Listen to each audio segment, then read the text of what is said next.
안녕하세요. 호주에서 개발자로 일하고 있는 코딩로그입니다. 오늘은 비전공자가 개발자로 취업하기 위해서 어떤 준비를 해야 하는지, 어떻게 준비를 하면 좋은지 한번 알아보겠습니다.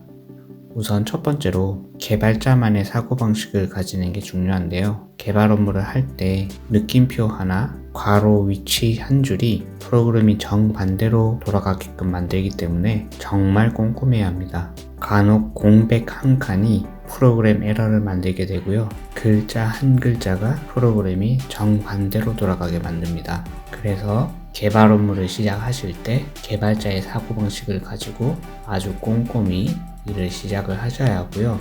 또 다른 측면의 개발자의 사고방식은 많은 가능성을 아주 크게 열어두시고 생각을 하는 사고방식을 가지셔야 합니다.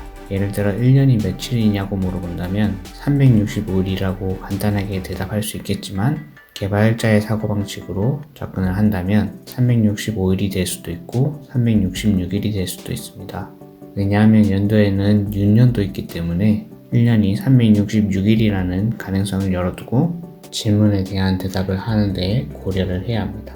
또 다른 것을 예제로 들어본다면 친구가 8시에 만나자고 문자를 보냈는데 이 8시는 오전 8시인지 오후 8시인지 호주에 있다면 동부 시간 8시인지 서부 시간 8시인지 그 8시는 동부에 있다면 썸머타임 시작을 했는지 안 했는지 다양하게 따져봐야 합니다. 이렇게 개발자 업무를 시작을 하게 되면 개발자만의 사고방식을 가지고 문제 접근을 시도하셔야 합니다. 이런 생각이 익숙해져야만이 개발 업무를 하실 때 실수를 줄이고 많은 가능성에 대해서 대비를 할 수 있기 때문에 빠르게 개발 업무를 하는 데 도움이 됩니다.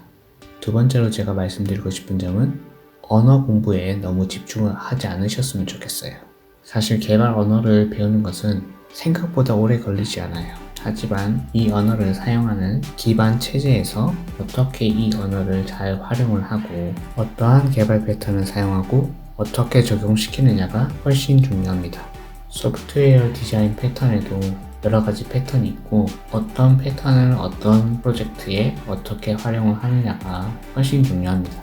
물론 개발 언어를 능숙하게 사용하는 것도 중요하지만 그보다 소프트웨어 디자인 패턴이나 각종 프레임워크, 소프트웨어 개발 방법론이 중요합니다.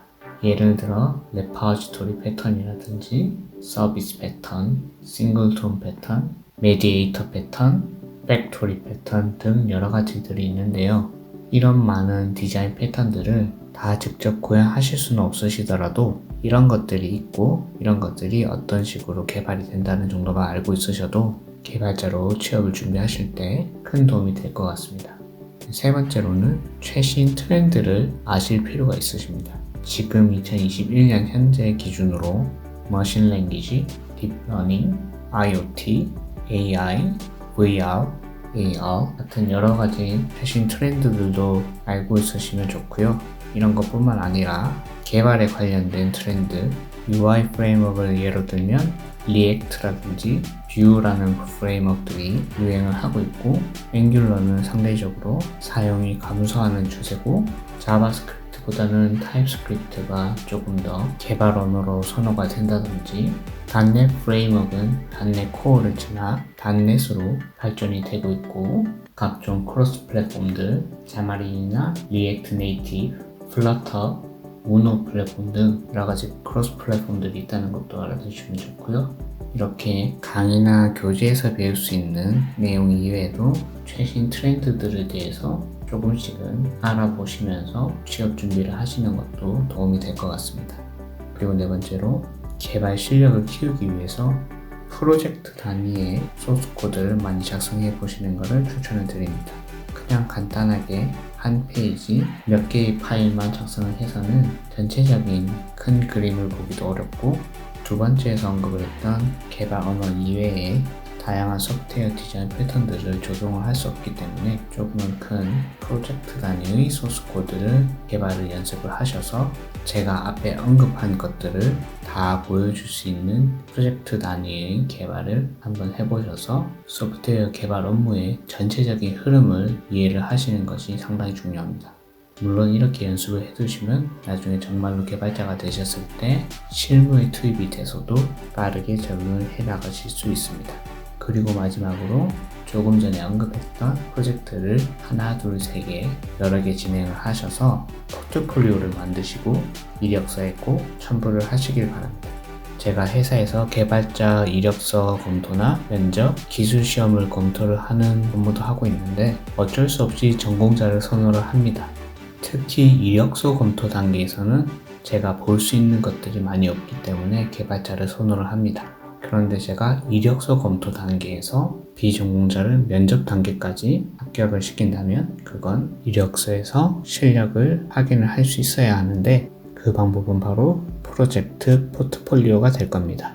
이 지원자가 전공자는 아니지만 이러이러한 프로젝트를 진행을 했고 이 프로젝트는 어떤 개발 언어, 어떤 디자인 패턴으로 어떤 사항에서 어떻게 개발이 됐고 어떻게 실행이 되는지 보여줄 수 있다면 저는 아주 흥미롭게 면접 단계까지 지원자를 합격을 시켜서 면접 단계에서 조금 더 자세하게 기술적인 질문을 하게 될 겁니다.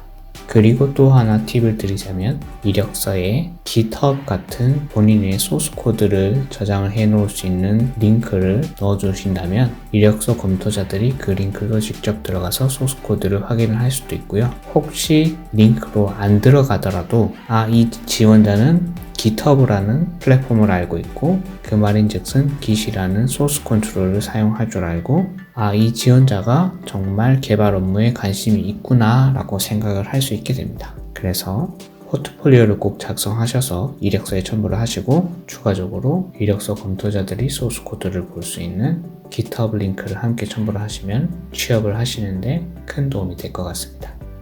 오늘은 비전공자가 개발자로 취업하기 위해서 알아두면 좋은 것들, 어떻게 하면 좋은지 5가지에 대해서 이야기를 해봤는데요. 개발자가 되기 위한 준비를 잘 하셔서 취업에 꼭 성공하시길 바랍니다.